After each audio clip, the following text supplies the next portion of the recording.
Welcome back to my channel. मेरे blog में आपका स्वागत है।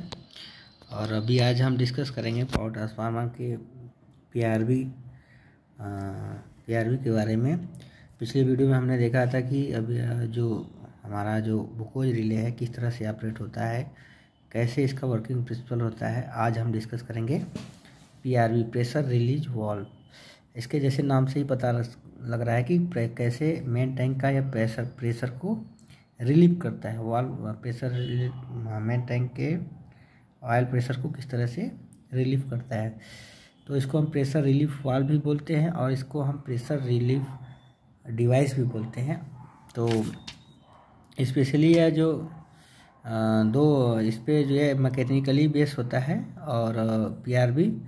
और ये इसमें मैं आपको बताना चाहूँगा कि यह ट्रांसफार्मर के मेन टैंक के टॉप पर होता है और इसमें एक preset value preset pressure value set किया जाता है।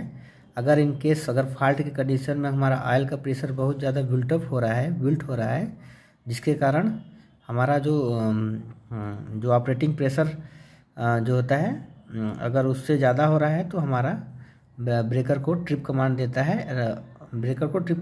है।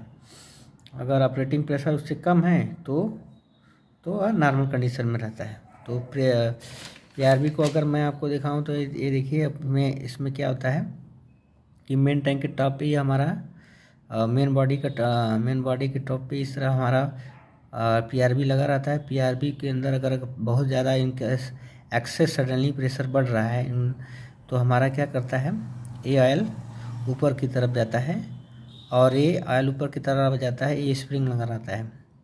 एक स्प्रिंग क्या करता है, ऊपर जैसे ये कंप्रेस होता है तो ये क्या होता है, तो हमारा जो प्रेशर है वो इस वाल्व के थ्रू एग्जॉस्ट वाल्व के थ्रू बाहर निकल जाता है। और स्प्रिंग को ये कंप्रेस होने की वजह से इसमें एक माइक्रो स्विच लगा रहता है। माइक्रो स्विच क्या करता है, माइक्रो स्विच नॉर्मली एनो रहता है, एनो कॉन्टेक्ट रहता है उसका। और ये इस तरह से रहता है, नॉर्मली ये एनो रहता है। अगर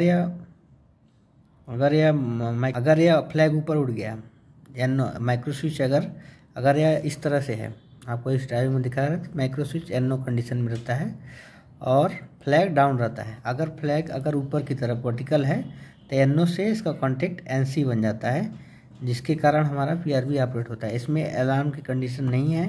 जिस तरह से हमारा बुकोज रिले में पहले अलार्म आता था, फॉल्ट की कंडीशन में गैसेस बनती थी बबल्स फॉर्म में और वेजल में जाती थी पीआरवी के एन, पहले अलार्म आता था, देन ट्रिप होता। बट इस केस में पीआरवी केस में इसमें अलग का कंडीशन है। इसमें क्या है कि डायरेक्ट ट्रिपिंग कमांड जाता है ब्रेकर को, तो आप इसमें अलार्म नहीं आएगा, डायरेक्ट ट्रिप कमांड देता है। और ये अगर नॉर्मल प्रेशर से कम है तो हमारा जो मैकेनिकली पार्ट का जो फ्लैग है नॉर्मल में ही रहता है। अगर उसके ज़्यादा वैल्यू आ रहा है तो ये ऑपरेट होता है, जिसके कारण हमारा ये जो लिमिट स्विच है जिसको माइक्रो स्विच बोलते हैं वो एनओ से एनसी कॉन्टेक्ट बनाता है और जिससे हमें डायरेक्ट ब्रेकर को ट्रिप कर देता है, हमारे ट्रांसफार्मर के ब्रेकर को ट्रिप करा देता है।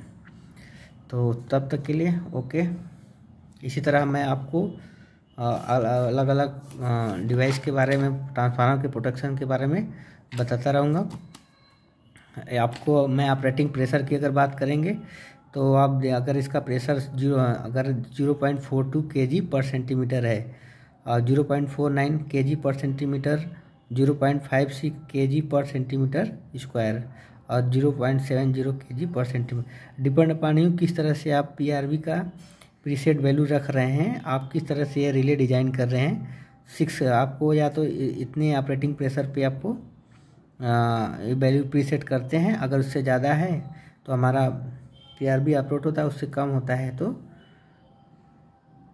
पीआरवी नॉर्मल मोड में होता है। ये जनरली 6 psi, 7 psi, 8 psi और 10 psi का हमारा पीआरवी बनता है। Okay, thank you.